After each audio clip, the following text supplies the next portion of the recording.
The Force is old and full of shadows. Darkness first, then heat.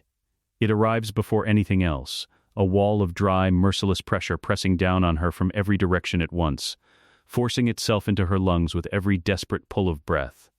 Then the grit. It coats her tongue, fills the creases of her knuckles, packs itself beneath her fingernails as her hands claw upward through something that gives way in reluctant, shifting increments. Sand. She breaks the surface gasping. The twin suns of Tatooine hit her like a physical blow. She throws one arm across her face and stays low, on hands and knees in the dune's hollow, coughing sand from her throat in long, ragged spasms. The air scorches the inside of her nose. Wind moves across the open flats in a low, mournful keen, the kind of sound that has no beginning and no end, just the desert reminding everything alive that it was here long before them, and will remain long after. Ahsoka Tano kneels in the sand and breathes. After a long moment, she opens her eyes. The sky above Tatooine is a bleached, relentless amber. No clouds. No mercy. Two suns hang in their ancient positions, and she stares up at them until her vision swims, and then she looks down at her hands. They are wrong. Not wrong like injury, wrong like reversal. The knuckles are smooth. The scar along her left palm from a vibroblade on Mandalore gone. She turns them over slowly, examining the backs, the palms, the fingers. Young hands. Unbroken hands.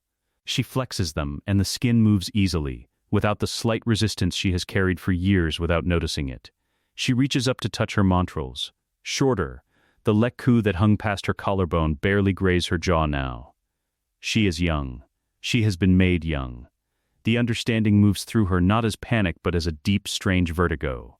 The world tilting under her without the ground actually moving.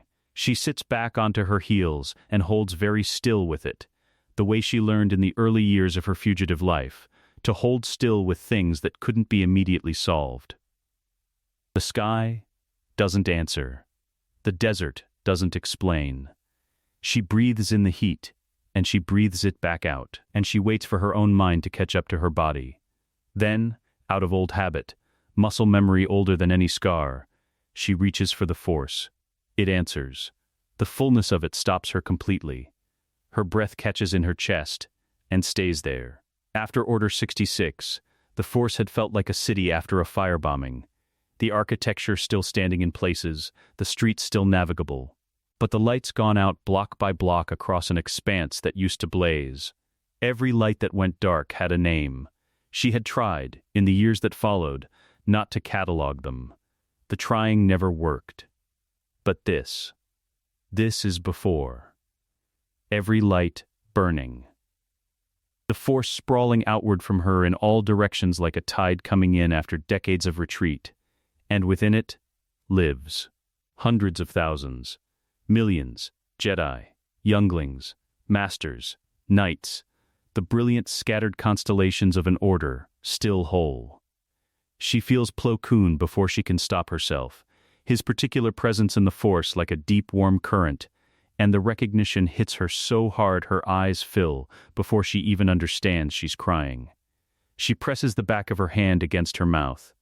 He's alive. He is alive right now, on some ship or in some temple corridor, and he does not know her yet. And he is alive.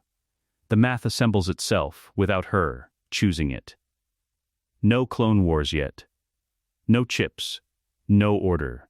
The blockade of Naboo, still playing out probably, which means Qui-Gon Jinn is alive. Which means Obi-Wan, still a Padawan, is alive. Which means somewhere on this exact planet, a 9-year-old boy is dreaming about the stars and has not yet been asked to carry the galaxy's grief on his back. She says his name out loud, alone in the open desert. Anakin, the wind takes it. She says the others too, quietly, in the order they occur to her, the way you test a wound to understand its shape. Obi-Wan. Padam Master Plo. Barriss. Before. Fives. Rex. She gets to Rex and has to stop, because Rex is almost certainly a child right now, a number on a Kaminoan manifest, and the thought is too large to hold all at once. She puts it down.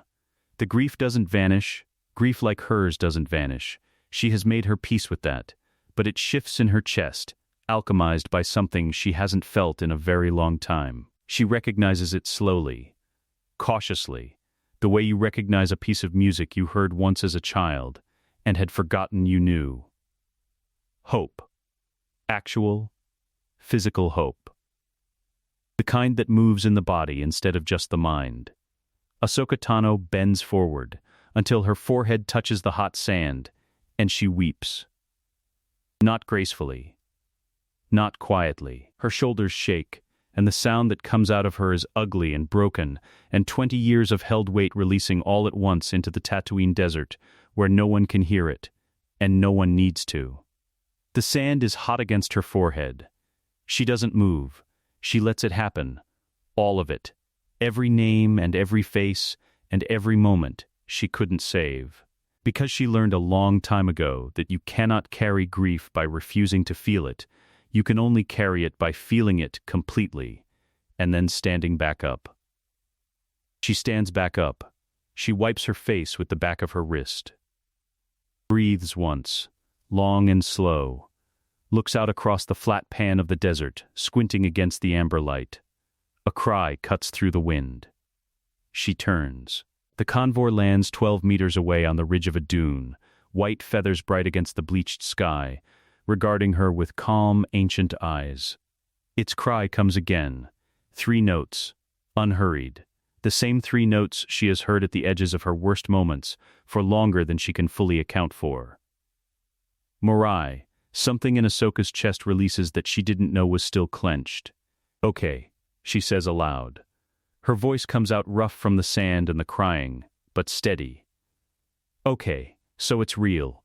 The convert watches her without blinking. Real. All of it real. Not a force vision, not a death dream, not the final misfiring of a mind going dark. She is here, physically here, in a body that is whole and young and full of a force connection she thought she had learned to live without. She is on Tatooine. The Boonta Eve race preparations will be underway in Mos Espa. Qui-Gon Jinn is there right now, negotiating for hyperdrive parts, and a boy named Anakin is about to be found. She checks her belt without looking down, already knowing what she'll find. The twin hilts are there, exactly as she left them, as she carried them through 2 decades of survival and into whatever ending she'd been given, and now apparently back out the other side. She draws the right one, holds it up in the amber light, and ignites it. White, pure, clean, blazing white. The blade hums its familiar 2-tone resonance into the dry air, and she stares at it for exactly 3 seconds. The color of reconciled Kyber, of grief transformed rather than denied, before extinguishing it and reholstering in one smooth motion. She looks at Morai. The convoy tilts its head slightly toward the direction of Mos Espa. A suggestion, not a command. It never commands. Ahsoka turns to face the same direction, feeling the city's distant weight in the force. Chaotic, alive, loud with the specific frequency of a place where something important is about to happen. She lets the force map it against her memory and finds the thread she's looking for immediately. Bright, warm, enormous for its size, the way a star is enormous even glimpsed through atmosphere. She speaks to the open desert, not to Morai, not to the Force, to him, across the distance. I know how this goes, she says quietly. I know every mistake. I know every moment where someone should have said something different, done something different, chosen something different. The wind moves through the hollow of the dune above her. I was there for most of it. I was there at the end of it. She takes her first step toward Mos Espa. Not this time, Sky Guy. Morai rises from the dune and circles once overhead, white feathers catching the light of both suns, then turns and glides ahead of her across the desert. Ahsoka follows. Mos Espa does not welcome anyone. It tolerates. It processes. It takes the desperate and the opportunistic and the merely lost, and folds them into its dusty machinery without ceremony or comment. One more body added to the press of bodies that have always moved through its market stalls and back alleys and the long shadow of Jabba's influence. The city smells of machine oil and livestock, and the particular sharp tang of sun-baked stone that has absorbed decades of heat and never fully released it. Somewhere in the distance, an engine screams. A pod racer. Testing thrust ratios ahead of the Bunta Eve qualifier, and the sound tears across the rooftops like something wounded. Ahsoka moves through the market district with her hood up and her hands visible. She has been in places like this before, in the years after Order 66, ports that ran on bribery and silence, where the first rule of survival was to look exactly as unremarkable as you needed to, and nothing more. The white sabers stay hidden. The Montrals draw enough attention on their own. A Togruta is not common this far into the outer rim. And she catches the sideways assessments of two Rhodian merchants as she passes. The quick calculation behind their eyes, threat or target, those are the only two categories that matter in a place like Mos Espa. She lets them reach their own conclusion, and moves on. She felt him before she saw the shop. The Force doesn't announce Anakin Skywalker the way it announces most presences. It doesn't nudge or suggest. It simply becomes louder, the way a room becomes louder when someone enters who does not yet understand their own volume. She is 40 meters from Watto's parts shop when the sensation reaches her, and she stops walking, one hand braced against the sun-warmed wall of a spice vendor's awning, and breathes through it. 9 years old. She has to remind herself of that. 9 years old, and already the Force moves around him the way water moves around a stone dropped into still water. Immediate, undeniable, every ripple originating from a single point. She makes herself walk slowly. Watto's shop is cluttered in the aggressive way of a man who has decided that volume of inventory is its own argument against failure. Parts stacked to the ceiling. Cables looped across exposed beams, the smell of metal and coolant heavy in the close air. Watto himself hovers near the back, his wings producing a low, irritable drone. Across from him stands a man Ahsoka recognizes with a force of feeling she wasn't fully prepared for. Qui-Gon Jinn is taller than she remembered from the few times she glimpsed recordings. He holds himself with the particular stillness of a Jedi Master who has long since stopped needing to perform his own authority. It simply exists around him, unhurried and certain. He is mid-negotiation, his expression patient in a way that is entirely genuine rather than strategic, which is exactly the quality that makes him so effective at it. Beside him, half sheltered behind a stabilizer housing almost as large as he is, stands Anakin. Ahsoka stops in the doorway. He is small. She keeps forgetting that he will be small. The boy who will one day cast a shadow across the entire galaxy is currently 9 years old with sand in his hair and grease on both forearms and the specific alert. Assessing expression of a child who has learned to read rooms quickly, because rooms have not always been safe. His eyes move to her the moment she darkens the doorway, bright, immediately curious. Not cautious the way frightened children are cautious, but open the way brilliant ones are, cataloging her without deciding anything yet. She smiles at him before she can stop herself. He blinks. Then, because he is Anakin, he smiles back. An unguarded thing, reflexive. The smile of a boy who hasn't yet learned to ration warmth. She wants to cross the shop and put her arms around him, and she does not move a single centimeter toward him. "Can I help you?" Watto called, his accent thick with suspicion and the faint hope that she represents a sale. "I'm looking for a T-14 hyperdrive generator," Ahsoka said. "I was told you might have compatible parts." She didn't have a ship. She didn't need a hyperdrive. She needed 30 seconds inside this shop while she located every variable the outline of history had not accounted for, and the most credible version of herself in this moment was a traveler with a mechanical problem, which was a category Mos Espa understood. Watto's eyes narrowed. Maybe I do, maybe I don't. Depends who's asking and what they're paying." "Fair enough," she said, and moved into the shop. Qui-Gon's attention shifted to her in the way a Jedi Master's attention shifts. Not obviously, not rudely, but completely. She felt it the same way she felt weather changing. He was assessing her the way she was assessing him, with the specific thoroughness of someone trained to read the Force's response to a new presence, and she kept her own presence as still and open as she knew how, nothing concealed, nothing projected, just herself, settled and undefended. She watched him process what he found and not quite know what to do with it. She also felt the moment he attempted a suggestion in the Force on Watto, a gentle pressure, precise and practiced. She felt the moment it failed to land. Watto's wings droned on, indifferent. She filed it away with the rest. "Anakin," Qui-Gon said. "Without looking away from her, why don't you show our other guest the secondary parts array?" "I can do that," Anakin said immediately, already moving out from behind the stabilizer housing with the eagerness of a child who has been given a task that feels important. He stopped 2 feet from Ahsoka and looked up at her with the frank, unself-conscious appraisal of the very young. "Your montrals are shorter than most Togrutas I've seen in the holos," he said. "Does that mean you're young?" "Watto says older Togrutas have longer ones, but I don't know if that's true or if he's just saying things again." "Watto isn't entirely wrong," Ahsoka said. "I'm younger than I look." Anakin considered this seriously, the way he considered everything. "That's kind of a weird thing to say." "Probably," she agreed. He almost smiled again, catching it at the last moment like he was testing whether she'd earned it. Then he turned and led her deeper into the shop with the proprietary confidence of a child who knows exactly where everything is, narrating the inventory in a low, quick voice. "This housing is cracked, but the internal coupling is fine. This motivator is actually 2 different models welded together, and Watto won't tell customers that.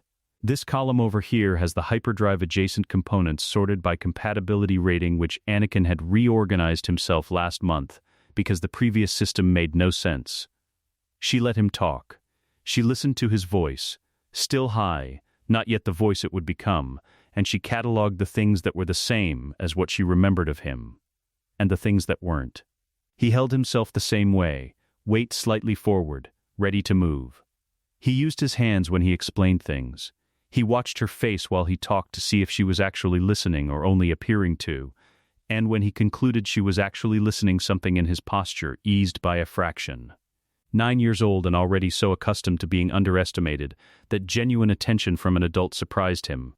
The stone in Ahsoka's chest sat very still. "You know a lot about this shop," she said. "I work here," he said, with the careful neutrality of a child who has learned which facts about his life require explanation and which do not.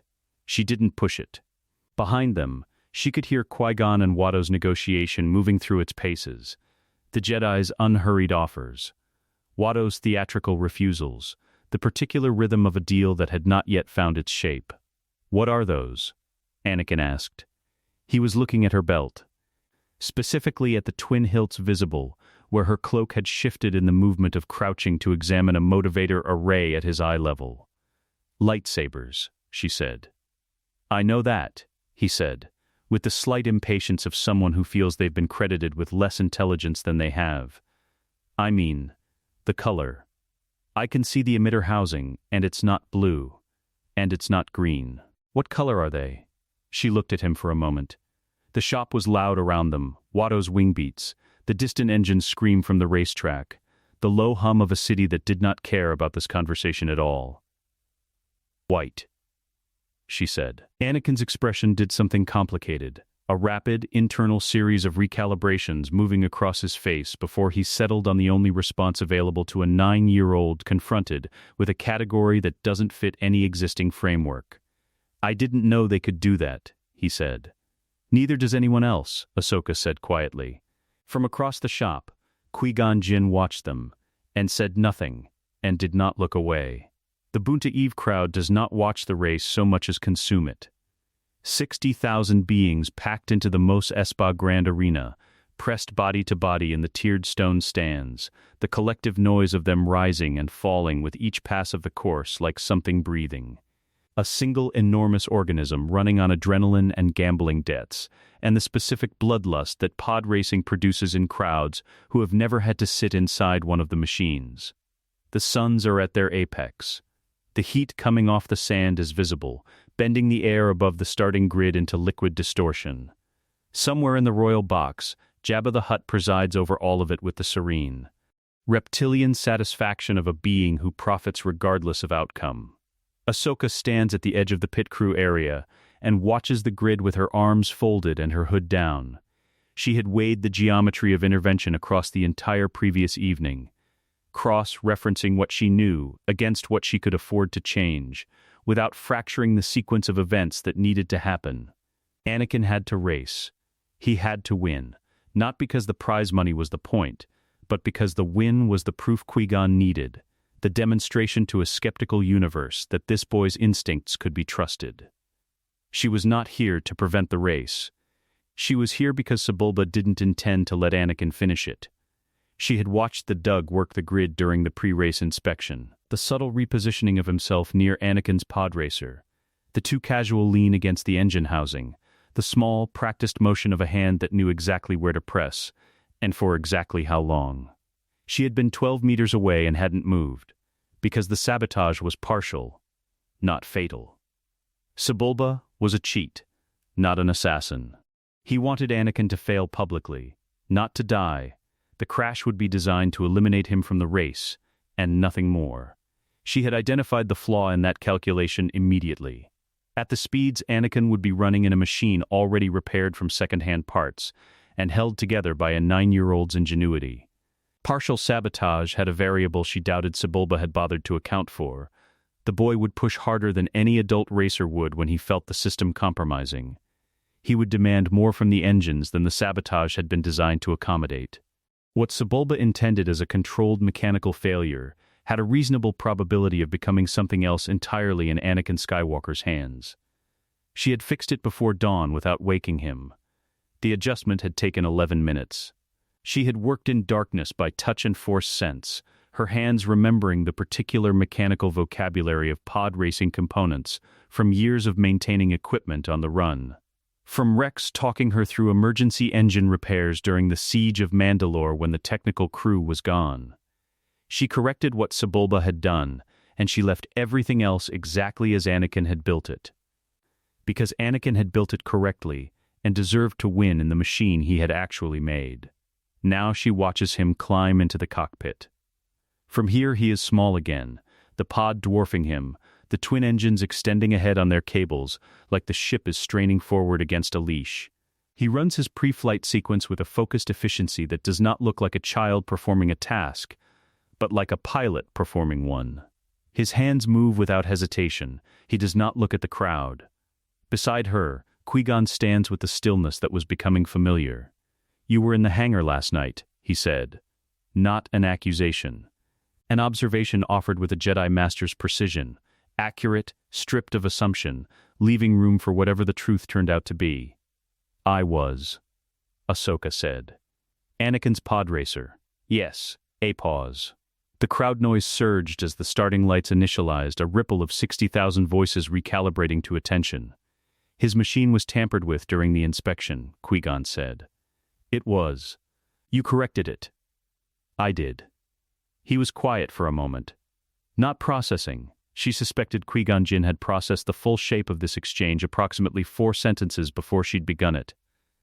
He was deciding something. "You could have told me," he said. "You would have pulled him from the race." The starting lights dropped. Anakin's engines did not ignite. The rest of the field launched in a roar that moved through the chest cavity rather than the ears, the sound of it less heard than felt. A physical pressure wave that hit the crowd, and the crowd absorbed and reflected back doubled. 60,000 beings on their feet simultaneously, and in the middle of it all, every pod racer surged forward into the corridor of the starting straight. Every one, except Anakin's. She felt Qui-Gon's breath change beside her. In the cockpit, small and very still, Anakin worked the ignition sequence again. She could feel his focus from here, not panic, not the particular spiking distress of a child in over his head, but the compressed, rapid assessment of a mind running through variables at a speed that had nothing to do with his age. He found the fault. She felt the exact moment he found it, because his force presence shifted from searching to certain. The engines caught. The crowd's noise shifted, not louder but different in quality, the sound of 60,000 beings noticing something. Anakin launched from a standing start into the dust trail of a field already 200 meters ahead of him. And he drove as though the gap was a personal grievance he intended to correct without delay. "Perhaps," Qui-Gon said, finishing his sentence from before the lights dropped, as if the intervening seconds had been a minor interruption. "Perhaps not." "I wasn't willing to find out," Ahsoka said. He turned to look at her then, fully, for the first time. the way he'd been carefully not quite doing since the shop. His eyes were the particular gray of someone who had spent decades learning to look at things without projecting onto them, and what they found in her face she couldn't entirely predict. She kept herself open. Nothing to hide, nothing to perform. "Who are you?" he asked. "Someone who needs that boy to win this race," she said. "The same as you." The answer didn't satisfy him. It wasn't meant to. It was meant to be exactly true, which it was, and she had learned that Qui-Gon Jinn responded to precise truth the way most people responded to elaborate explanation. He turned back to the race. She turned back with him. By the end of the first lap, Anakin had cut through half the field. She tracked him in the Force instead of watching the screens, feeling the quick, bright flare of his attention as he threaded the canyon walls of Beggar's Canyon, the way his awareness expanded rather than contracted under pressure. Most beings under threat pulled their perception inward. Anakin spread outward. She had always known it. Abstractly, feeling it in real time was something else. The course took the racers through the open desert in a loop that covered nearly 100 kilometers at speeds, approaching 900 kilometers per hour. The Beggar's Canyon stretched the most dangerous. The rock formations there designed by geological accident to punish exactly the kind of aggressive line taking that separated good racers from the few who were genuinely extraordinary. By the second lap, Anakin was third, then second, closing on Sebulba with the patient, relentless momentum of something that has decided it will arrive and is simply working through the mathematics of getting there. Sebulba, aware of the pursuit in the particular way that enraged him, made his move on the Hutt Flats, the illegal flamethrower concealed in his racer's left exhaust. A jet of fire directed at Anakin's port engine coupling. Ahsoka felt Anakin feel it coming and adjust before it arrived. A microsecond of force-guided instinct that took him a quarter meter to the right and let the fire pass through empty air where the coupling had been. In the stands, the crowd didn't understand what they'd just seen. Qui-Gon did. She felt his breath change beside her. "He moved before it happened," he said quietly. "Yes," Ahsoka said. On the final lap, in the long straight before the arena approach, Anakin drew level with Sebulba and held it, two machines side by side at speed, the crowd noise becoming something past sound and into pressure. Sebulba's response was the overextension of another illegal contact attempt, his racer's arm reaching across the gap.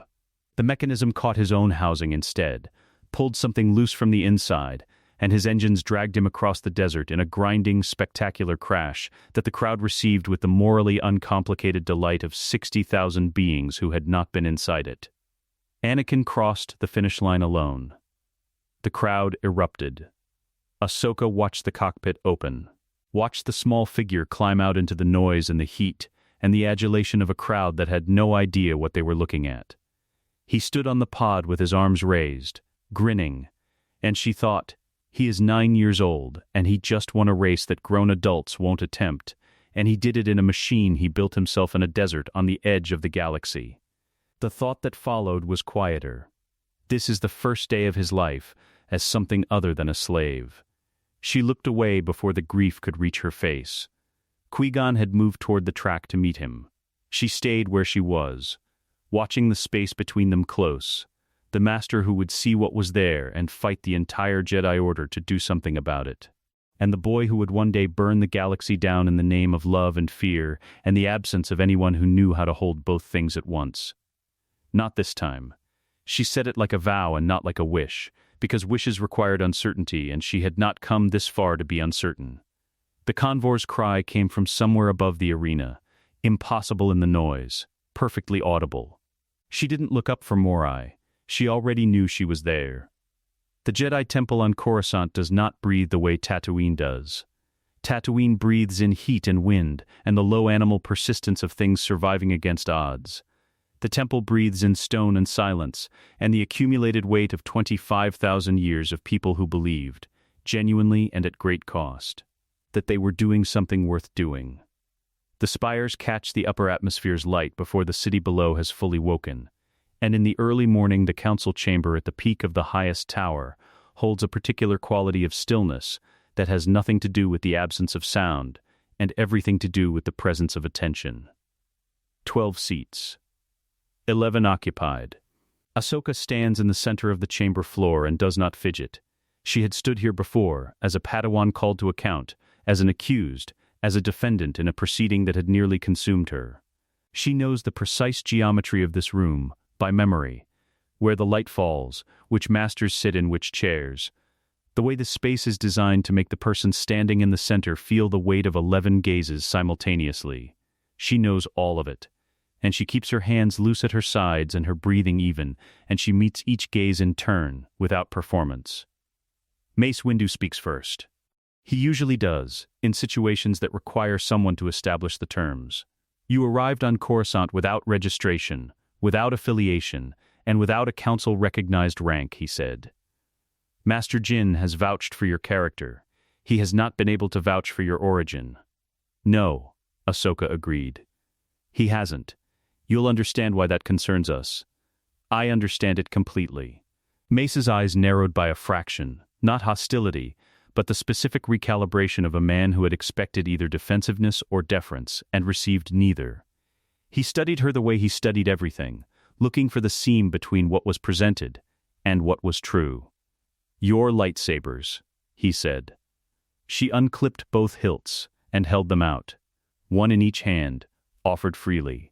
No hesitation. She had decided on the transport from Tatooine that the sabers would do more explanatory work than anything she could say, and that withholding them would communicate exactly the wrong thing to exactly the wrong people. Mace leaned forward from his seat. He did not take them. He looked at them for a long moment with the expression of a man confronting something his training has not equipped him to immediately name. Then, he reached out through the Force. She felt it. A precise and probing attention, thorough and professional, and she felt the moment it reached the Kyber, and found what lived there. He sat back. They're light, he said, and the word carried the slight bewilderment of someone reporting a reading they've run twice because the first result seemed improbable. Yes, Ahsoka said. Completely light. He paused. More completely then. He stopped himself. Then yours, she said without emphasis, because it was not a provocation, only a fact. And she had learned that Mace Windu handled facts better than he handled softened approximations of them. The chamber was quiet for a moment, in a different way than it had been quiet before. The crystals are not standard. Ki-Adi Mundi observed from her left, his voice carrying the careful precision of someone constructing a sentence around an anomaly. The color suggests, there is no color it suggests, Mace said. Because this color does not exist in any Jedi record I have encountered. He looked at Ahsoka directly. Where did you obtain them? I made them, she said. The crystals bled. I purified them back. The silence that followed had texture. Bled, Mace repeated. Red. They were red. Sith crystals run red because the wielder pours darkness into them. It's a process called bleeding. It can be reversed. When it reverses completely, the crystal goes white. She paused. The Order doesn't have a name for the technique yet. You will. Eventually. Yet. Eventually. She watched the word land in the room, and watched 11 masters process its implications with varying degrees of speed. Yoda had not spoken. He sat in his chair at the far arc of the circle with his eyes half closed and his hands folded over his stick. And he had been watching her since the moment she entered with the particular quality of attention she remembered being unable to fully read when she was young. She could read it now. He was not assessing threat. He was not constructing procedural responses. He was listening to the Force's response to her presence, and whatever the Force was telling him was making him very still in the way that things that required careful thought made Yoda very still. Yet, he said softly, know the future, do you? I know some of it, Ahsoka said.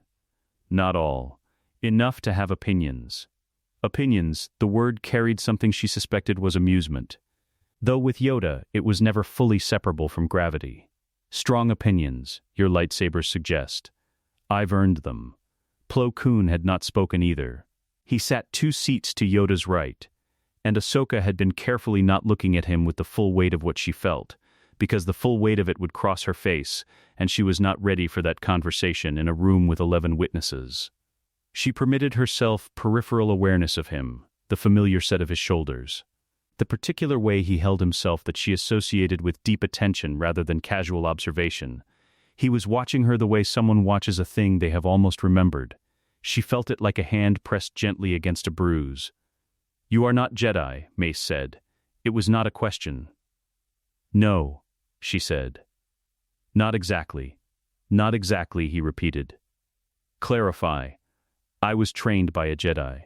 I left the Order. What I am now is something the Order doesn't have a category for, which I recognize as uncomfortable." She kept her voice even. "I'm not asking for a category. I'm not asking for rank or recognition or a seat in this room. I'm asking for permission to operate on Coruscant and access to information relevant to a threat that the Order is currently unprepared for." "What threat?" Ki-Adi-Mundi asked. She had thought carefully about this answer. She had turned it over on the transport and across the previous night and into this morning, and she had reached the same conclusion each time. Too much detail given too fast in a room without context would produce exactly the wrong response. Mace Windu's instinct when confronted with a variable outside council control was to contain the variable, not collaborate with it. She needed to move at the speed of trust, which was slower than the speed of truth. "One that requires proximity to the boy Qui-Gon brought in," she said. "And time. I know that's insufficient. I'm asking you to permit it anyway, on the basis of what you can sense from me directly." Mace opened his mouth. "Master Windu," Plo Koon said. The chamber turned. Plo Koon rarely interrupted. He was looking at Ahsoka, and she made herself hold the look directly, and what moved across his face behind the mask was something she could not fully name. Recognition without source. The specific discomfort of a memory that had not happened yet. "I would like to ask our guest a question," he said. Privately, before the council rules. Mace considered this for a long moment, the way he considered everything, completely and without performance. Then he nodded once. "The council will reconvene in 1 hour," he said. And the slight weight he put on 1 hour communicated clearly that 1 hour was what he was prepared to extend, and not a minute beyond it. The masters rose. The chamber emptied in the unhurried, deliberate way of people who are not fleeing a room, but choosing to leave it.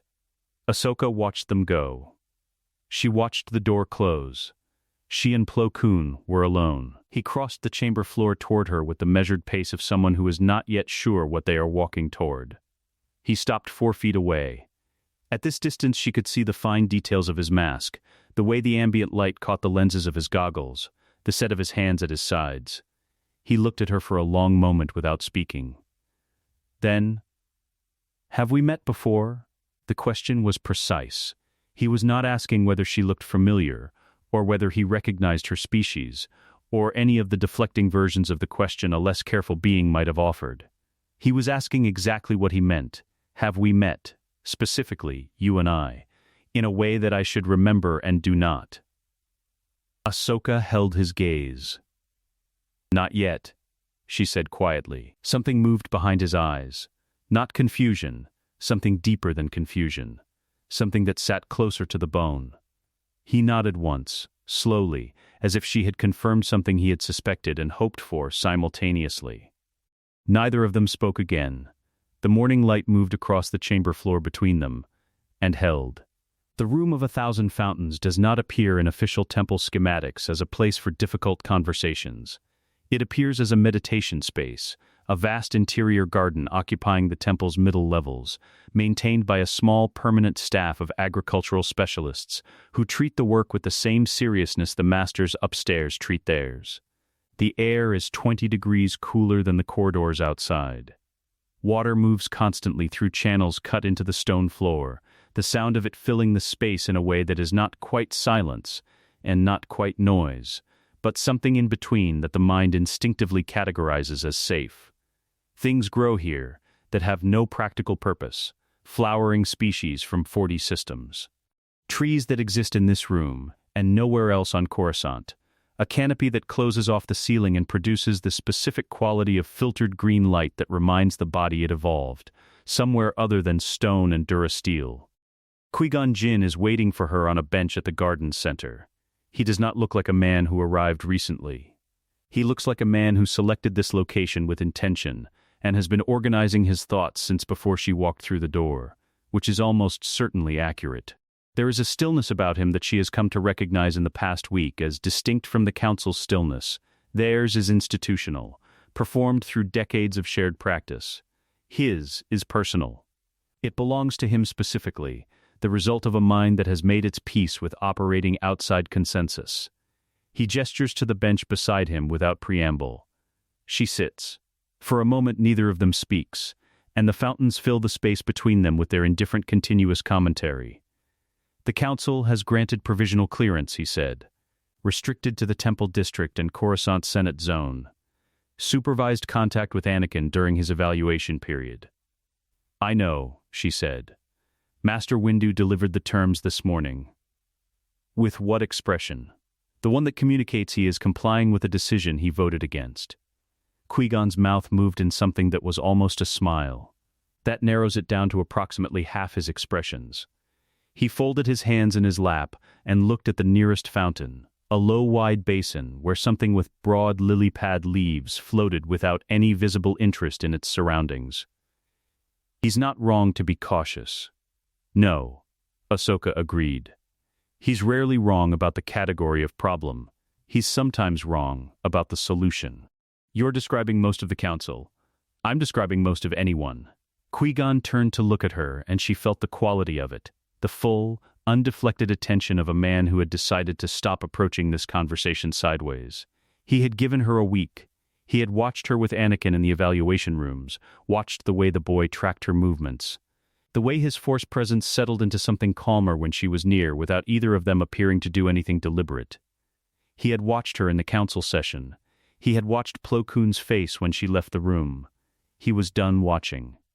I need you to tell me something true, he said. Not everything. I'm not asking for everything. One true thing, given freely, that I can hold on to while I decide whether to trust the rest. Ahsoka looked at the fountains for a moment. She had been a fugitive for years. She understood the specific discipline of releasing information in the exact quantity required and no more. Because more was exposure, and exposure was danger. But Qui-Gon Jinn was not a threat to her, and she had not come here to be a closed thing, and the one true thing he was asking for was not actually difficult to identify. Anakin is going to be the most powerful Force user who has ever lived, she said. And without the right foundation, that power will be used to cause suffering on a scale that I cannot explain to you in this room without you deciding I'm either lying or unstable. I've watched it happen. I was there. She paused. I came back to stop it. The fountains ran. Something moved in the canopy above.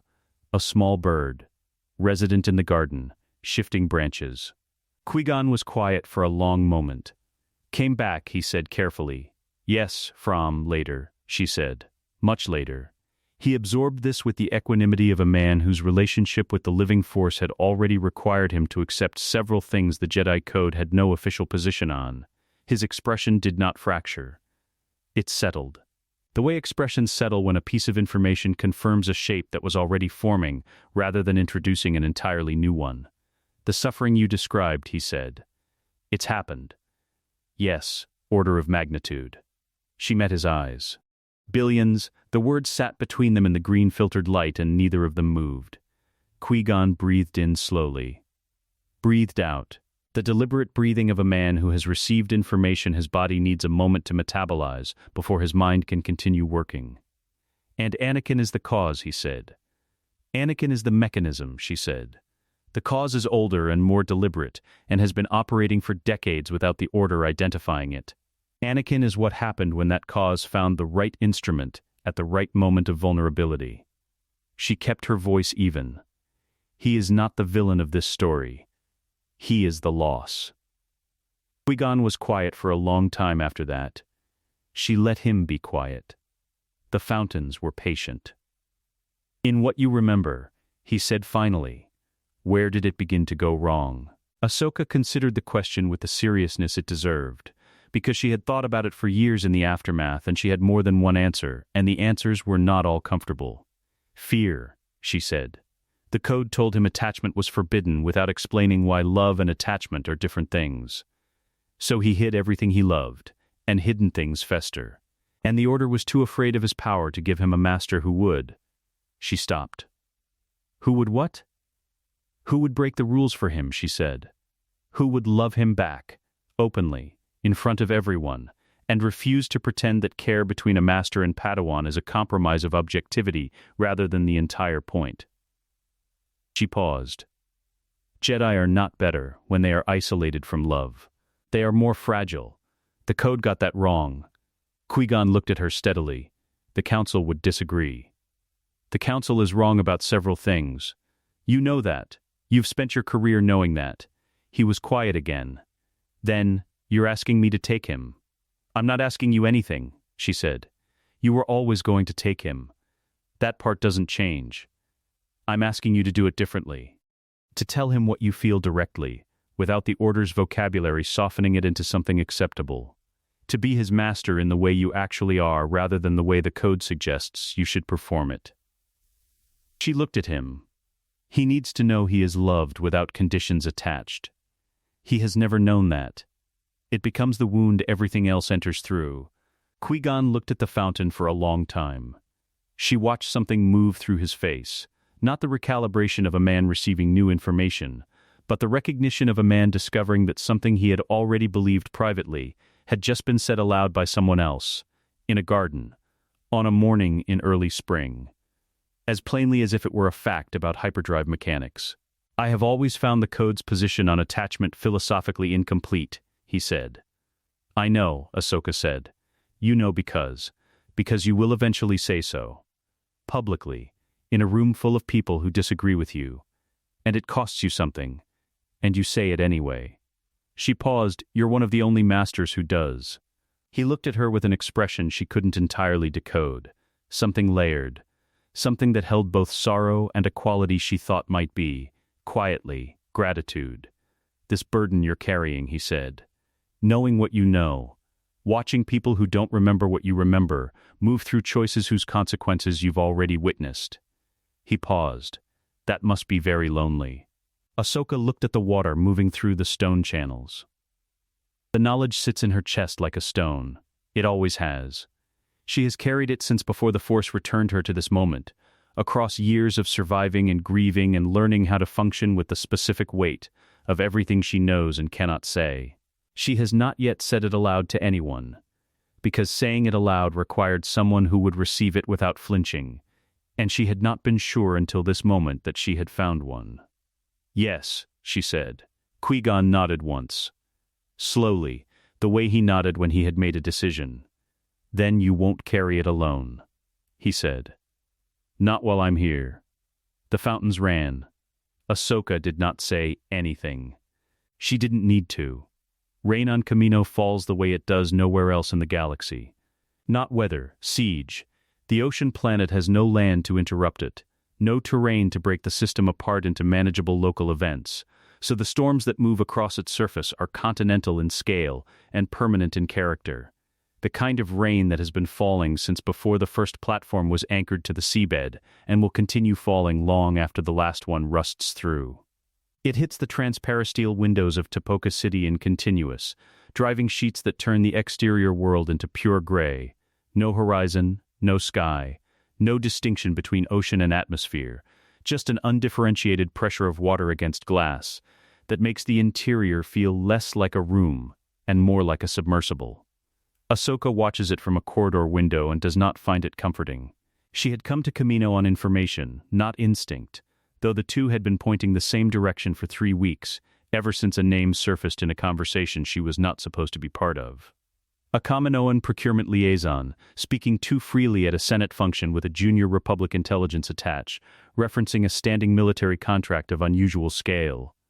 She had followed the thread the way she learned to follow threads during the years she spent surviving without institutional support, carefully, without leaving evidence of the following, one step at a time until the shape of the thing became clear enough to act on. The shape of the thing was a clone army. 1 million units, the liaison had said. Fully operational. Awaiting deployment authorization. Ahsoka stands in the corridor outside the primary growth laboratory and breathes through the specific cold fury of someone who knew this was here and still finds the reality of it, in person, larger than the knowledge. The Kaminoans had been cooperative in the abstract. They received visitors by appointment. They maintained meticulous records. They spoke about the army with the detached professional pride of engineers discussing a well-executed infrastructure project.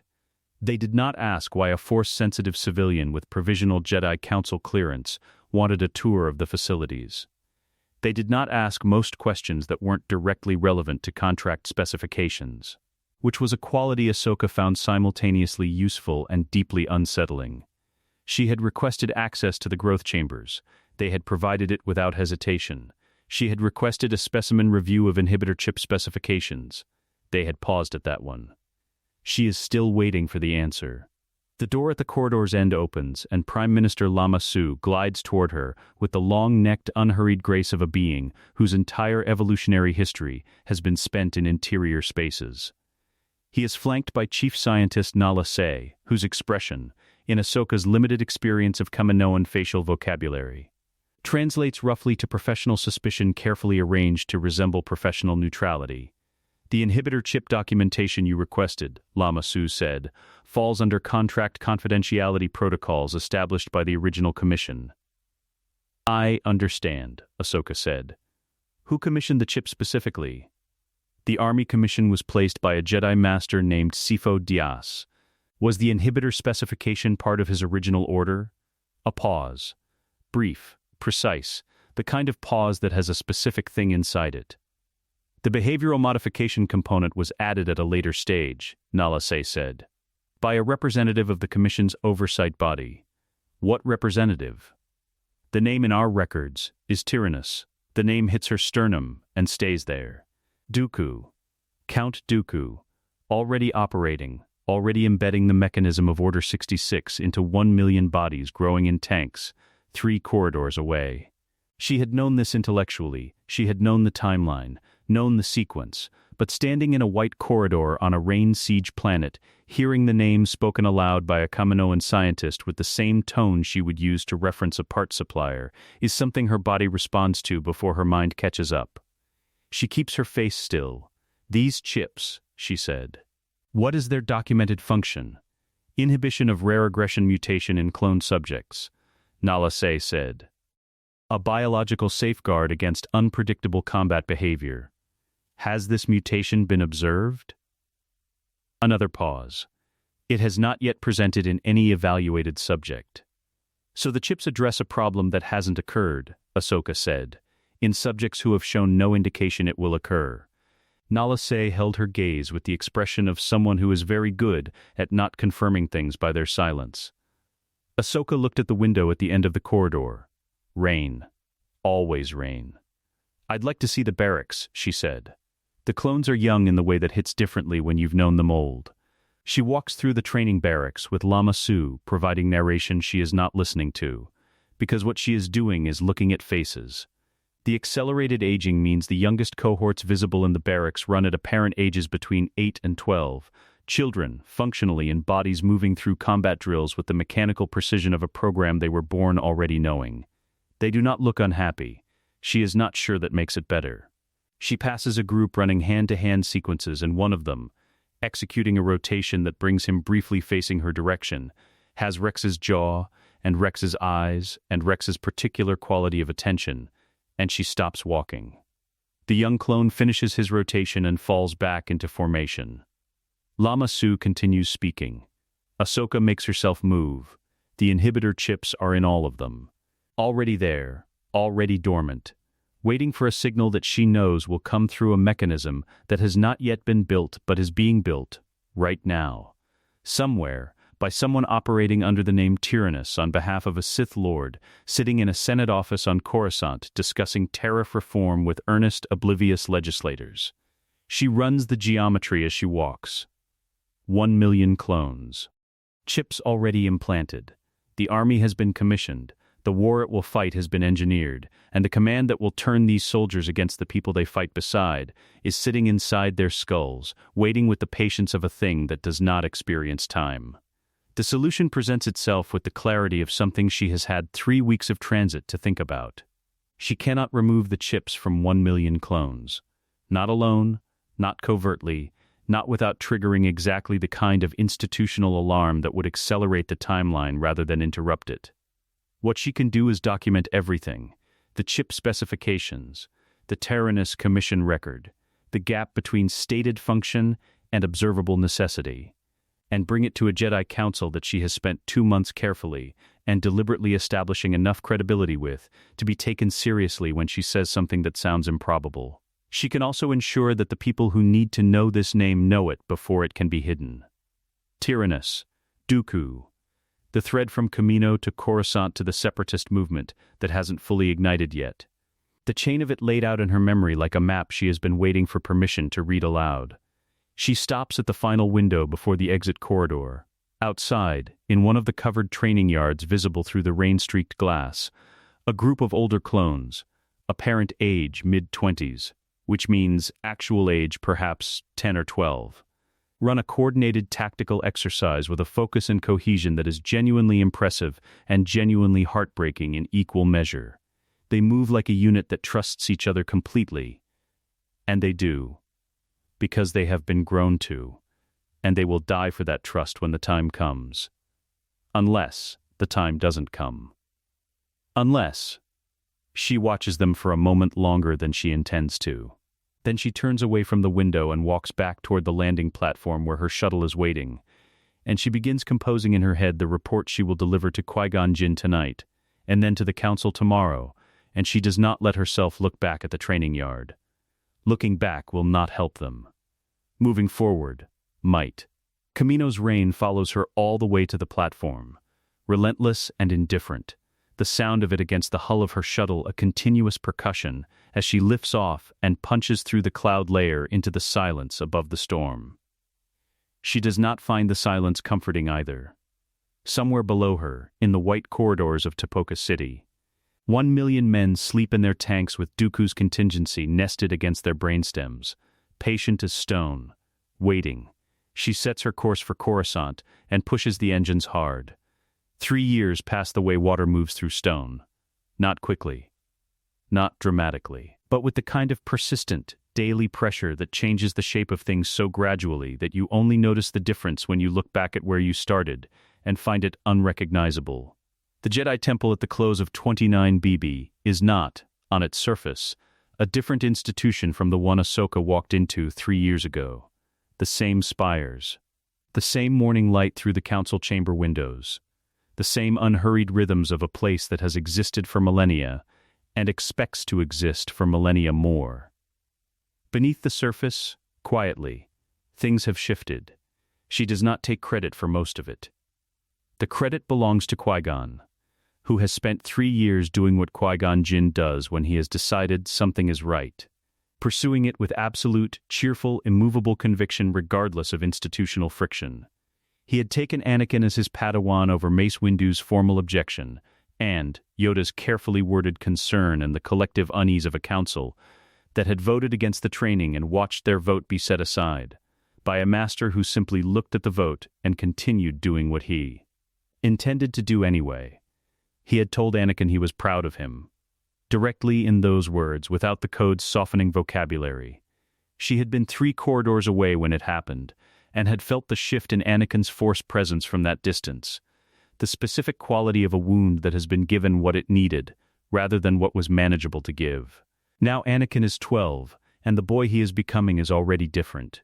Not unrecognizable, the energy is the same, the brightness, the forward-leaning hunger to understand everything immediately. But where the other Anakin's intensity had carried an anxious edge underneath it, a boy always slightly braced for the moment the good thing would be taken away, this Anakin holds himself differently.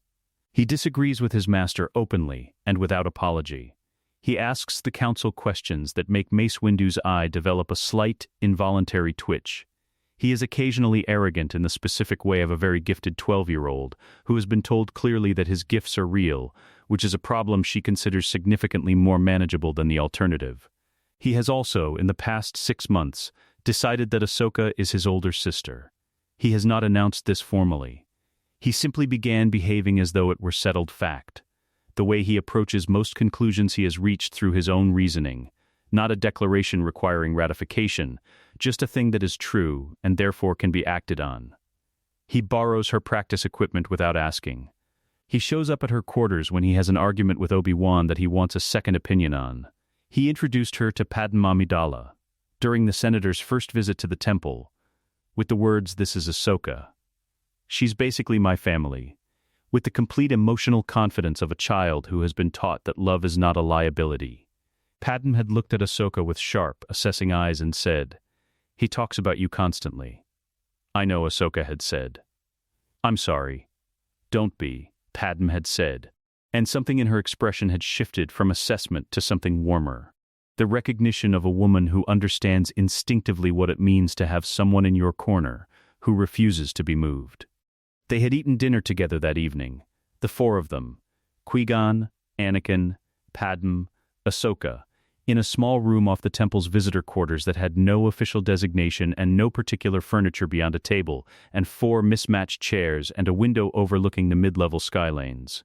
The food was ordinary temple fare supplemented by something Padme had brought from the Senate district that involved cheese and bread and something preserved in oil that tasted expensive without being ostentatious.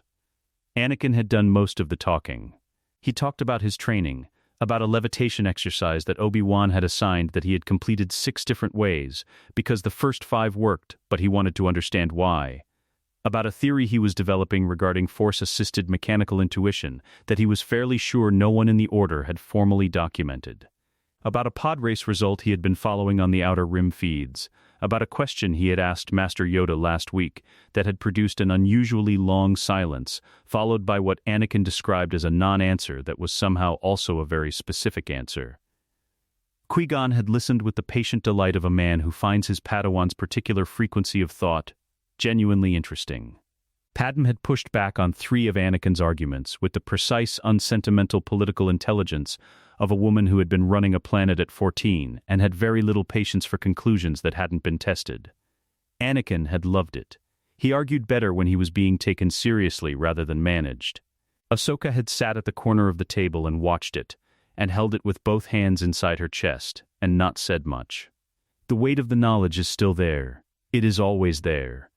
She knows what Anakin and Padme are to each other across the long arc of a timeline she has altered, but not erased, and she holds that knowledge carefully, without weaponizing it. Their attachment is not a problem to be solved. The Code's treatment of it as pathology was the problem. What they feel for each other is real, and it is not her place to manage it. What she can do is ensure the infrastructure around them is different, that it is a table with enough chairs. After dinner, Qui-Gon had walked Padme to the temple exit, while Anakin cleared the table with the specific inexact enthusiasm of a child who interprets helping as meaning involvement rather than efficiency. Ahsoka had dried the dishes he handed her and waited. "You're quiet tonight," he said. "I'm often quiet. Not like this." He handed her a cup without looking at it. "You get this look sometimes, like you're watching something the rest of us can't see." She turned the cup in her hands. "I'm fine, Sky Guy." The nickname had slipped out in the 2nd month without her planning it. She had frozen. He had looked at her with an expression of delight so pure it was almost painful, and had immediately begun using it in reverse. Calling her Snips with the absolute conviction of someone who has decided a thing is funny, and will continue to decide this indefinitely. She had not corrected him. The name sits differently when it comes from a 12-year-old who doesn't know its history. Lighter. Unweighted by everything that came after. "You don't have to be fine," he said. "That's the thing Qui-Gon keeps saying. You don't have to perform okay." Ahsoka looked at him. 12 years old. His arms are starting to lengthen, the slight awkward recalibration of a body deciding to grow. He is looking at her with the direct, uncomplicated concern of someone who has been told that love is a thing you practice openly, and who has taken this instruction seriously. "I know," she said. "Do you, though?"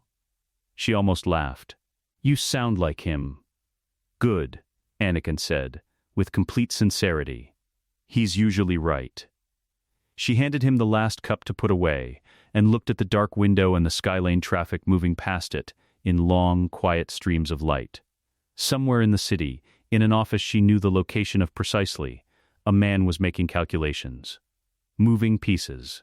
Sustaining a deception so total and so long that the people it was aimed at had spent decades breathing the same air as it without recognizing its shape.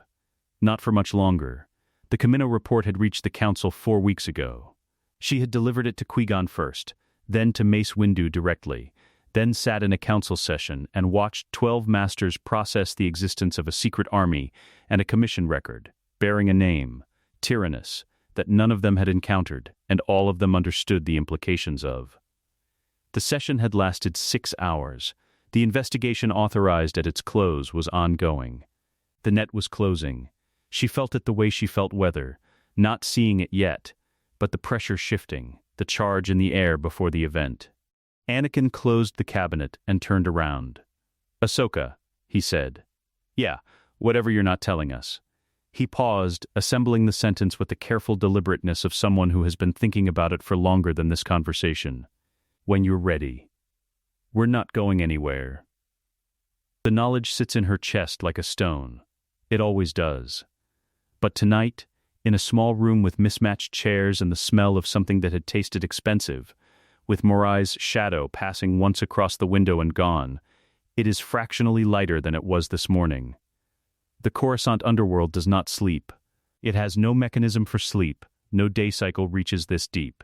No natural light penetrates the 200 levels of accumulated civilization pressing down from above, so the neon and the noise and the particular human and otherwise density of beings who conduct their business in the dark runs, continuous, indifferent to whatever the surface world is doing with its suns and its Senate sessions end.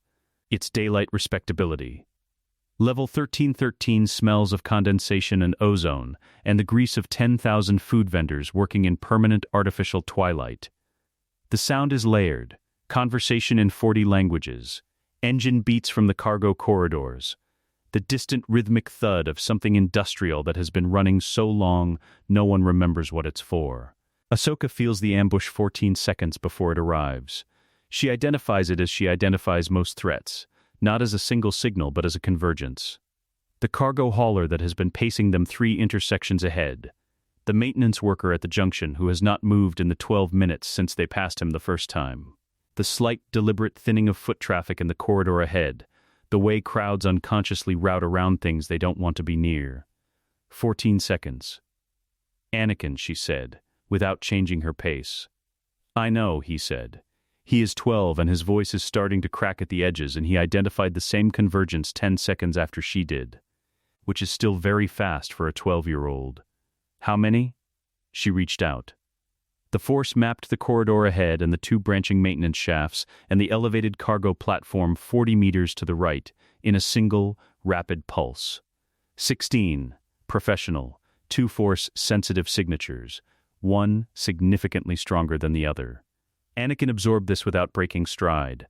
The stronger one? Old, precise, very contained. She paused. Aristocratic, that's a specific word. It's a specific presence. Qui-Gon, 3 steps ahead of them both, had altered his pace fractionally, not slowing, just redistributing weight onto the balls of his feet with the settled readiness of a man whose body has been doing this since before Ahsoka was born. He did not look back. "Suggestions?" "Don't use the main corridor," Ahsoka said. "The platform right." "And if they've covered the platform?" "They haven't. They're herding, not surrounding. They want us in the open stretch ahead where the ceiling is low and there's no cover." "How do you know they want us in the open stretch?" "Because that's where I'd want us." Qui-Gon shifted right. They moved through a service door, up a narrow maintenance stair that smelled of rust and standing water, and out onto the elevated cargo platform, just as the sound of boot steps below accelerated, the shift from patient waiting to active pursuit. The ambush acknowledging that its geometry had been read. The platform was wide, poorly lit, stacked with cargo containers that created a broken, unpredictable topography of cover and sightlines. Good. The first wave came over the platform, railing 40 meters to their left, 8 mercenaries in unmarked armor, moving in 2 disciplined 4-unit formations that suggested professional training rather than hired chaos. They did not shoot immediately, which told her they had instructions that included the word alive. At least for one of the 3 of them. Ahsoka ignited both white blades. The sound of it in the enclosed platform space was its own statement. The 2-tone hum bouncing off cargo containers and low ceiling, in a resonance that the mercenaries responded to, by hesitating for precisely half a second, long enough for her to close 15 meters at a sprint and be among them before the shooting started. Combat at this proximity is geometry. She understood her own range, the dual blade's reach, the arc required, the angle of each deflection calculated not consciously, but in the deep automated language of 10,000 hours of practice, and then 10,000 hours of survival, compounding on top of that. The first mercenary's blaster bolt she turned back into the container stack to her left. The second she redirected into the third man's weapon arm, a deliberate precision that took him out of the fight without killing him because she had enough information about who sent these men and none of the information made them responsible for being here. She heard Anakin's saber behind her, blew, the specific pitch of his particular crystal, and trusted him completely without looking back. That was new. Trusting Anakin Skywalker completely without looking back. It had taken her 6 months to achieve it, and she was not going to examine it too closely while fighting. Qui-Gon handled the right flank with the wide, sweeping momentum of his Ataru, Form 4 at full extension, each movement covering ground aggressively. The arcing reach of it demanding that anyone in range either commit or retreat. He was not trying to be impressive. He was simply effective, which was more frightening than impressive when you were on the wrong side of it. 8 mercenaries in 12 seconds. None dead. Several significantly reconsidering their career path. Then the second signature arrived. He came over the far railing alone, which told her everything she needed to know about his assessment of his own capability. The dark cloak was understated. Dooku had always understood that presentation is its own form of intimidation, and that genuine confidence doesn't announce itself. He landed on the platform with the precise, unhurried grace of a man who has been doing this since before Coruscant had this many levels, and he looked at the 8 unconscious or disarmed mercenaries and at the 3 people standing among them, and something moved across his face. Not fear. Recalculation. His eyes found Ahsoka first. "The White Jedi," he said. His voice carried the particular resonance of an orator who learned decades ago that breath control is the foundation of authority. "I've been curious about you." "Count Dooku," she said. He absorbed his name from her mouth without visible reaction, which told her he had already accepted that his involvement would be identified at some point, and had made his peace with it. He ignited his curved hilt saber, red, the specific red of Kyber that has been subjected to precisely what hers once was, and his gaze moved to Anakin. The recalculation deepened. He had expected a Padawan. 12 years old, gifted certainly, but 12, manageable by his calculation, a secondary concern behind the unknown quantity of the white-bladed woman. What he found instead was a boy holding his ground on a cargo platform with his saber lit and his force presence, absolutely, completely settled. No fear, no performance of bravery masking fear, just a 12-year-old standing in his own body without apology. Dooku knew the difference. He had been reading force presences for nearly 7 decades. He attacked. Not Ahsoka. Anakin. The instinct of a strategist who correctly identifies the unexpected variable. But Anakin moved before the lunge fully committed, a sidestep with a simultaneous blade redirect that turned Dooku's opening attack into empty air, and then Ahsoka was there, crossing blades with the Count in the moment his momentum had committed, and the 3 of them were in it. Dooku was extraordinary. She would not diminish that. It would dishonor the fight. His form, too, was the product of decades of refinement by a mind that had treated it as a life's work. Each movement precise as surgery, the curved hilt a mechanical advantage that changed the angle of every exchange by 3 degrees, in directions her muscle memory had to consciously account for. She had enough of her own decades to meet it. Barely what he could not account for was Anakin at his left. Not because Anakin was stronger than him, because Anakin was not fighting from fear, and Dooku had spent his entire Sith apprenticeship learning to exploit fear, and a 12-year-old without fear was a variable that his entire offensive vocabulary had no notation for. Anakin fought from protection, from a specific, grounded intention to keep Ahsoka and Qui-Gon behind him out of the exchange, and that intention made him clean in a way that Dooku's elegant technical mastery could not find purchase on. The Count's composure cracked. Fractionally, visibly, Ahsoka drove him back 3 meters, and he knew it. The moment a brilliant tactician knows they have lost is the most dangerous moment of any fight, because they become unpredictable in their pragmatism. She was ready for it. She was not ready for the specific form it took. Dooku disengaged, put 2 meters between them, straightened his cloak with the specific dignity of a man declining to acknowledge the undignified circumstances that have produced this moment. "Darth Sidious," he said as Sheev Palpatine. The platform was silent. Ahsoka lowered her blades but did not extinguish them. Qui-Gon stood absolutely still. Anakin said nothing. His saber was still lit, the blue of it painting the cargo containers around them, and he was looking at Dooku with the expression of someone who has just had the floor removed from under them and is deciding whether to fall or find something to stand on. Dooku looked back at him without apology. He was not confessing. He was purchasing himself an exit with the only currency remaining to him. "He'll come for the boy next," Dooku said. "He always does."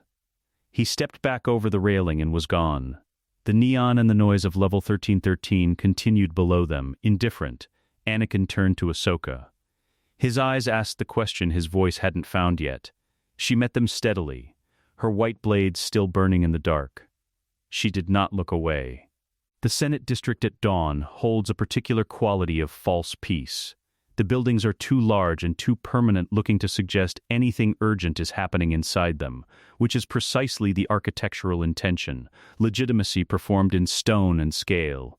The Republic's insistence that its institutions are as durable as their facades.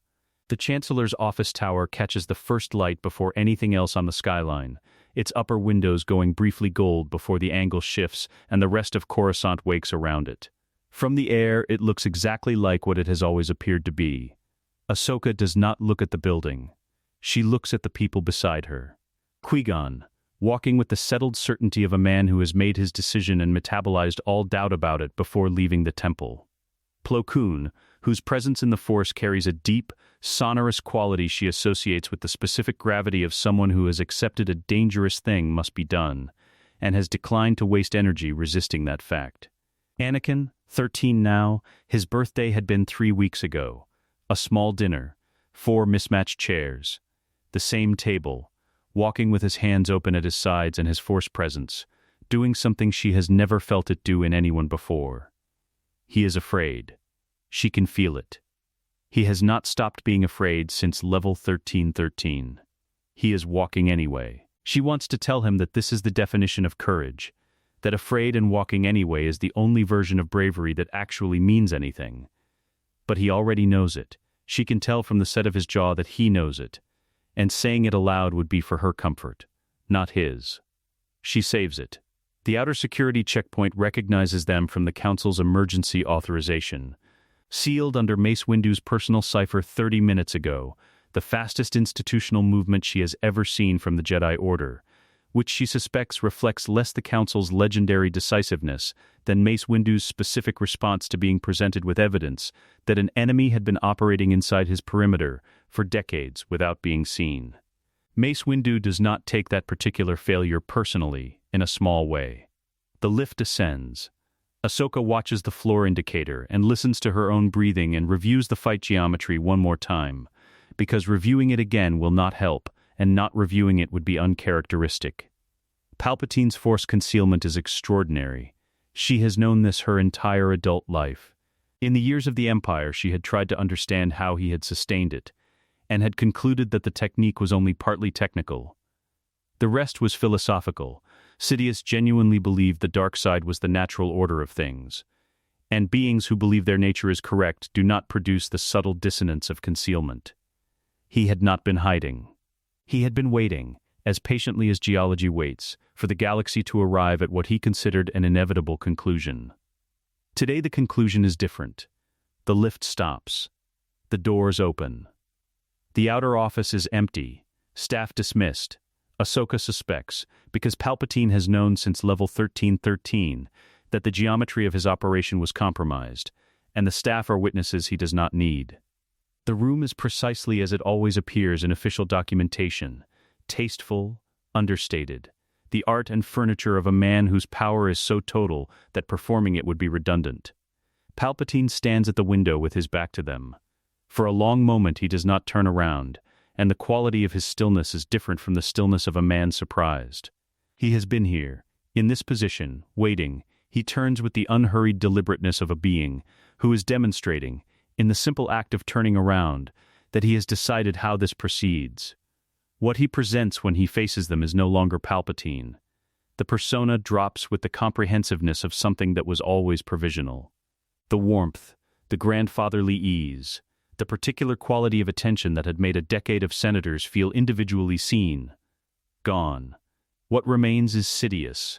The face the same, the body the same, but the Force signature no longer contained, radiating outward in a cold, enormous pressure that fills the room the way a gas fills a room, reaching every corner simultaneously. Anakin takes half a step back, catches himself, holds. How remarkable, Sidious said. His voice has dropped an octave, the orator's instrument retooled for a different register entirely. 4 of you. I expected less. His eyes moved to Ahsoka and stayed there, and something moved in them that was not quite recognition, but its close neighbor. And you. I have spent considerable time wondering what you are. I know, Ahsoka said. You knew this moment was coming. Yes, you've known for some time. He tilted his head with the precise bird-like curiosity of a predator calibrating distance. You are not from now. She said nothing. She did not need to confirm it. He already knew, and confirmation gave him nothing he could use. Fascinating, he said, and ignited his lightsaber. The red blade reflected in the floor-to-ceiling windows and doubled. And then the Force lightning came, not as a warning shot, not as a targeted strike at a single person, but as a broad, comprehensive discharge aimed at the entire room, a tactician's opening designed to separate and disorient rather than immediately destroy. Sidious understood that his first advantage was psychological, and his first move needed to spend it. Ahsoka crossed both white blades in front of her and caught it. The sensation moves up her arms the way she remembers, not pain precisely, but a profound physical argument, the Force lightning insisting on a direction her kyber crystals refuse to agree to. She has done this before. She roots through her feet and redirects, pushing the discharge wide, into the stone of the walls where it scatters into residual arcs that scorch the tasteful art and split a wooden desk down the center without apologizing for it. Qui-Gon and Plo Koon moved the moment she caught the first strike. She had outlined the geometry specifically for this. Sidious against all 4 of them simultaneously was not a fight any one of them could manage, but 4 people with a shared diagram and the discipline to execute it was a different equation. Qui-Gon took his left flank, the wide aggressive arcs of his Ataru demanding space and movement, not attempting to overwhelm, but to occupy. To demand enough of Sidious's attention that the next move had a fraction more space to operate in. Plo Koon took the right with a reversed grip defensive stance, redirecting rather than blocking and turning Sidious's own Force application back into vectors he had to account for. Sidious adapted faster than any being she had ever fought. It was the most terrifying thing about him, not the power, which was enormous, but the speed of his tactical recalibration. He adjusted to Plo Koon's defense in 2 exchanges. He adjusted to Qui-Gon's Ataru in 4. He is still, even now, even losing control of his timeline, the most dangerous fighter in the room, and the fight needs to end before his recalibration fully catches up with their geometric advantage. She drove toward him on the diagonal, not the direct line which he would read and answer, but the angle that forced him to choose between holding Qui-Gon or meeting her. He met her. Their blades crossed and held, white against red, the competing kyber producing a sound she associates with the deepest register of what the Force actually sounds like when it argues with itself. His face at this distance is a precise, cold mask of a being who has won everything he ever wanted by taking the long view, and who is looking at her now with the slight, searching focus of a man trying to identify the variable that broke his calculation. "What are you afraid of?" he said. The manipulation reflex, still running even here. "Nothing you can use," she said. She disengaged. Anakin was there. He had been waiting, not passively, not hidden, but patient in the specific way she had been teaching him patience for 3 years, not the absence of action, but the discipline of choosing the right moment for it. He had let the geometry play out. He had watched Sidious commit to Ahsoka, felt the quarter-second of the Sith Lord's attention fully allocated elsewhere, and he stepped into the gap with both hands on his hilt, and the complete grounded clarity of a person who knows exactly what he is doing, and exactly why. Not anger. Not fear. Not desperation. Protection. Sidious saw him and attempted one final lightning discharge. A last move, a man falling reaching for a handhold, and Anakin caught it on his blade with the same technique she had just demonstrated, his body absorbing it differently than hers, running it differently through his kyber, doing something she didn't have a name for that turned the dark side energy into something that simply ceased at the edge of his blade. Then he stepped forward and disarmed Palpatine with a clean, economical leveraging movement that removed the curved hilt from his grip and sent it across the room. The Chancellor of the Galactic Republic stood weaponless in his wrecked office in the morning light. The lightning was gone. Anakin was breathing hard. He lowered his blade but did not extinguish it. Sidious looked at him. He attempted one final approach, the voice dropping further, reaching for the register he had used on a different boy in a different timeline. Anakin, everything I did because I understood what you would lose. Your mother. Padme. Everyone you. I know what you did, Anakin said. His voice was completely steady. I know what you plan to do. He looked at Sidious without flinching, without hatred, without the consuming fear that had been the lever in a different timeline. Just a 13-year-old boy standing in his own body, telling the truth. You were counting on me being afraid. I'm not. The silence in the wrecked office held for 3 full seconds. Then, Plo Koon moved forward, and Mace Windu's strike team came through the outer door, and it was over. No fanfare. No triumph announced. Just 4 exhausted people in a ruined room, and the morning light still coming through the windows, and Anakin Skywalker standing with his blue blade lit in the silence of a moment that had, in another version of events, never arrived. Ahsoka looked at him. He looked back. Neither of them said anything. They didn't need to. The temple gardens at dusk hold the last light longer than anywhere else on Coruscant. Something about the canopy, the angle of the spires above, the particular density of the plantings chosen over millennia by people who understood that living things needed different light than stone did, catches the sun at the horizon and holds it, diffuses it through leaves and water and air until the garden glows from the inside rather than being lit from without. The fountains run. The small resident birds move through the upper branches in their evening patterns. The city beyond the temple walls produces its continuous, indifferent hum, and in here, at this hour, it is possible to sit in something that resembles genuine quiet. Ahsoka sits on a stone bench at the garden center and lets the light happen to her. 3 months since the Chancellor's office. The Republic moves slowly when it moves at all, and the full scope of Palpatine's operation, 5 decades of patient, comprehensive manipulation threading through every institution the Republic possessed, will take years to fully surface, and longer to fully address. She has given testimony 11 times to 11 different investigative bodies. She has watched Mace Windu sit in closed session after closed session, with the expression of a man dismantling something he helped build, without knowing what he was building, and she has felt the particular quality of his humility, unfamiliar to him, genuinely painful, genuinely accepted, and thought, this is the version of the Order that might actually survive what's coming. The separatist crisis has not dissolved. But its architects are exposed, and its hidden funding lines are being traced, and the clone army on Kamino is the subject of a council investigation that now has the right questions to ask. The inhibitor chips are being removed. Slowly, 1 battalion at a time. A medical team working through Tipoca City with the patience of people who understand that the work is the work, and rushing it helps no one. Rex will never know what almost happened to him. She considers this often. In the small hours. It is not a comfortable thought, and it is not meant to be. Dooku is in Republic custody, which is a sentence she has turned over many times without fully making peace with it. He made his choice on that cargo platform from self-interest, not conscience, and the ambiguity of it has been allowed to stand exactly as the outline promised it would. He is not a hero of this story. He is a man who did one useful thing for the worst possible reasons. And the Republic's legal system can determine what that means. She does not need to determine it. Anakin drops onto the bench beside her without announcing himself, in the specific way he has had since he was 12 of treating physical proximity as a conversational opener rather than a conclusion. He has grown 3 centimeters in the past 3 months. His voice has stopped cracking.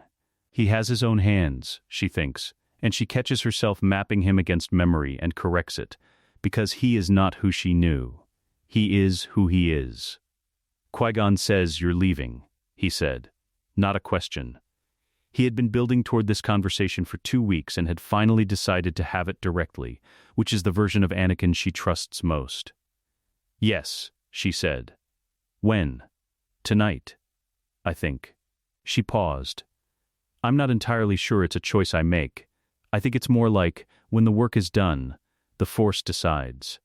He was quiet for a moment. The garden held them both. "Is it done?" he asked. "The work." She looked at the fountain nearest them, the wide basin with the broad-leafed floating plants, unchanged from the morning 3 years ago when she had sat beside it with Qui-Gon and said the word billions into the air between them, and watched it land. "Yes," she said. He absorbed this the way he absorbed things that mattered, completely, without performing the absorption, just sitting with it until it found its place. "I want to know who you are," he said. "The real version. Not what you've told the council, not the testimony. Who you actually are." Ahsoka looked at him. He looked back with 13-year-old eyes that are also, underneath, something much older. The eyes of a person who has been paying attention to things adults thought he wasn't noticing. For his entire life. Because it was safer to pay attention and say nothing than to say what he'd noticed and have it dismissed. "She is not going to dismiss it." "I knew you," she said. "Not this version of you. A version that came later, that went differently." She paused, choosing the shape of it carefully. Not the full biography, not the weight of everything, just the true thing at the center of it. "You were the most important person in my life. And I watched you suffer things that didn't have to happen. Because the people who loved you didn't know how to say so out loud, and because someone very deliberately made sure that every fear you had was fed instead of held." She met his eyes. "I came back, because you deserved better than what you got. That's all of it." Anakin was quiet for a long time. The evening birds moved through the canopy above them. The fountain ran. "Sky Guy," he said quietly. "Yes," she said. "That's what you called me, in the before." "Yes." He nodded once slowly. Something settled in his face. Not closure exactly, because there was no closing the shape of what she had just described, but something adjacent to it. The settling of a person who has been handed a truth and is choosing to hold it instead of argue with it. "Were you happy?" he asked. "In the before. Before it went wrong." The question reaches into her chest and finds things she does not normally let be found. "For a while," she said. "Yes, we were." She paused. "You called me Snips." He almost laughed. Caught it. Held it. Let it become a smile instead. "That's a terrible name. It was your idea." "Sounds like me." Plo Koon's footsteps on the garden path are a sound she has known for 3 years now and could identify in the dark. He settles onto the bench across from them with the unhurried ease of a being who has stopped needing to arrive anywhere quickly, and he looks at her with the deep, searching quality that has been present in every look he has given her since the council chamber 3 years ago. He has never gotten the full explanation. He has never pushed for it. He looks at her now like a man who is finally asking, "It was you, wasn't it?" he said. Not a question. "Whatever you are to him, you came from ahead of us. You came back to do this." "Yes," she said. He was quiet for a moment. "Then I find her, don't I? The child. On Sheely." She felt the convore's presence before she heard it, the specific warmth of Morai's attention arriving at the edge of the garden like light arriving before sound. "You do," Ahsoka said. "She's going to change your life." Plo Koon looked at her for a long moment with something that lives between sorrow and wonder. The expression of a being who has been handed both the loss and the gift simultaneously, and is choosing to feel them both without separating them. "Tell her," he said softly. When you see her, tell her she was found. The Force moves through the garden like a tide coming in. She feels it the way she has felt it since Tatooine, full, enormous, every light burning. But now it has a direction, a specific, gentle vector, the way a current has direction, without force, not pulling. Inviting. She stands. Anakin stands with her. Immediately, the reflex of someone who is not going to let this happen without being on his feet for it. She looks at him one more time. The last light of the garden catches his face, young, unhurt. The face of a boy who has been told he is loved and has believed it and has been shaped by the believing. She does not memorize it. She already knows it. Take care of Qui-Gon, she said. He worries more than he shows. I know, Anakin said. His voice is steady except where it isn't. Ahsoka, I know, she said. She does not reach for him. She holds him in the Force instead, that specific, particular warmth of him, and she lets it be what it is, which is love, which is the thing the code got wrong, which is not a liability but the entire point. The white light begins at her hands. Not violent. Not sudden. The kyber in her sabers resonates first. A low hum ascending, and then the light spreads up her arms and into her shoulders, and she is aware of the garden and the fountain and Anakin's face and Plo Koon's stillness, and then she is aware of the Force the way she was aware of it in the first moment on Tatooine. Full, blazing, every light burning, except now she is not arriving. She is returning. The light fills the garden. The birds go quiet. The fountain continues. Morai cries once, 3 notes, and is gone. Anakin and Plo Koon stand alone in the dusk. The garden settles back into itself. The fountain runs. The evening light, caught by the canopy, glows from the inside out in the way it always has, in the way it will continue to do long after this moment has become something neither of them has words for yet. Plo Koon looks at the space where she was. Anakin looks at the same space, and his hands are open at his sides, and after a long moment he says, very quietly, to no one, and to everyone, and to her, I know. The last light holds. Then the city's hum returns, and the birds resume their evening patterns, and somewhere in the middle levels of the temple a door opens and Qui-Gon Jinn's voice calls Anakin's name, and the boy turns toward it. He goes. Let us know what you'd like to see next. The end.